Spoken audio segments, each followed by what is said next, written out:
خطيبته جابت له موتوسيكل شبه بتاعه وتمني هديتها بره الصندوق خالص، واخواته روان وسلمى ما جابولوش حاجه، وصلاح خد هديه ميار وقدمها على اساس انها بتاعته، وابوه قال ما قاليش كل سنه وانت طيب. حتى حما جاب له قميص ولبسه في ساعتها، وحماته بقى بيقول لها يا ماما. احمد خطيب تقى فتح هدايا عيد ميلاده ومش هتصدق جابت له ايه وليه رفض يعرض هديه منهم. اتعمل له بدل العيد ميلاد 3، وتقى عرفت تحببه في شهر ميلاده زي ما قالت، وهو بنفسه اعترف بكده. اما بقى الهدايا اللي جات له فدي بقى يفتح بيها محل من برفانات ولبس وساعات وكسوه من كل مجاميعه، لدرجه ان احمد فكر يشيل من الحاجات دي لجوازه زي ما سلمى اخته قالت له. احمد من الشخصيات اللي بيهتم بالتفاصيل جدا وبيركز فيها، وما يهموش الهديه وحجمها وسعرها، لكن يهمه اللي ورا الهديه، يعني كارت فيه كلام حلو، الهديه متعوب عليها ومعموله مخصوص علشانه كده. يعني هو ما كانش في دماغه خالص يفتح الهدايا ويعمل فيديو، ولكن بعد زن كبير من سلمى وروان وافق وعمل زي ما حماه الحاج هاني ما عمل. احمد ظهر وفتح شنطه ورا شنطه للجمهور للهدايا، وكل كوم وهديه تقى خطيبته كوم تاني. اول عيد ميلاد ليه وهم سوا لازم تعمل له حاجات كتير وتجيب له هدايا ما تتنسيش، وعلشان كده خلى بوكس تقى اللي مليان هدايا للاخر، وفتح كل الهدايا اللي جات له الاول عشان تكون مفاجاه والجمهور يتحمس ويخمن هي جابت له ايه. احمد بدا يفتح الهدايا وكانت المفاجاه، قال ان لا سلمى ولا روان جابوا له هديه، حتى صلاح قال على هديه ميار بتاعته، وابوه كمان ما قالوش كل سنه وانت طيب اصلا، وده لانهم مش متعودين يعملوا اعياد ميلاد كمناسبه كبيره في قاعه ومفاجات زي ما تقى عملت، وكانوا طول عمرهم بيكتفوا يشتروا تورته وحاجه ساقعه ياكلوها ويناموا زي اي اسره مصريه بسيطه وزي كل اعياد ميلادنا. ويمكن ده اللي مخلي احمد ما كانش مهتم يفتح الهدايا اصلا.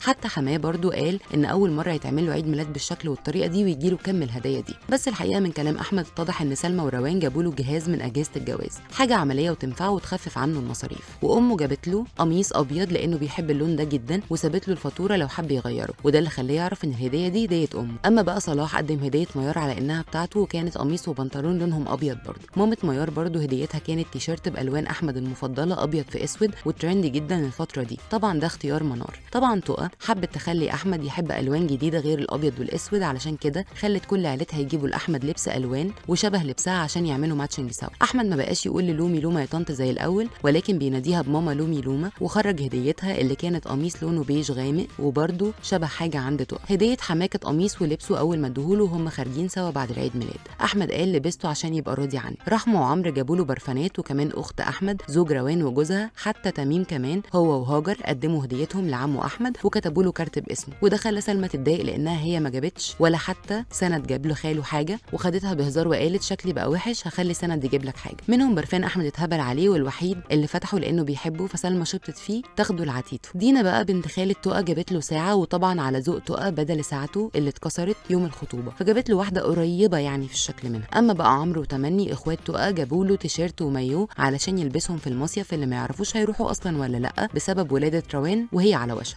وخاله كمان جاب له قميص منت جرين. اما بقى هديه تقى اللي كانت مفاجاه للكل، تقى جابت لاحمد موتوسيكل شبه بتاعه بالظبط، لونه اصفر في اسود، وده خلى سلمى تشبط فيه وعايزه تاخده لسند لانه لعبه مش حقيقي. كمان جابت له سوت لونها بني شبه السوت بتاعتها وكوتشي بيج في بني، لكن سلمى قالت انها عندها نفس اللون هي وجوزها وابنها، واتفقوا يلبسوه كلهم سوا. مش بس كده، كمان جابت له تيشيرت زيتي وبنطلون جينز. تقى عارفه ان احمد بيحب التفاصيل فعملت له البوكس بنفسها وزينته بكل حب. بس في هديه كمان زي جواب كده من تقى لاحمد، احمد رفض ان اي حد يشوفه، حتى اخواته اعتبروه ان دي حاجه شخصيه بينه وبين تقى، واهم من كل الهدايا اللي جات له وغاليه عنده جدا. رايكم ايه في هدايا عيد ميلاد احمد وهديه تقى دي بالتحديد؟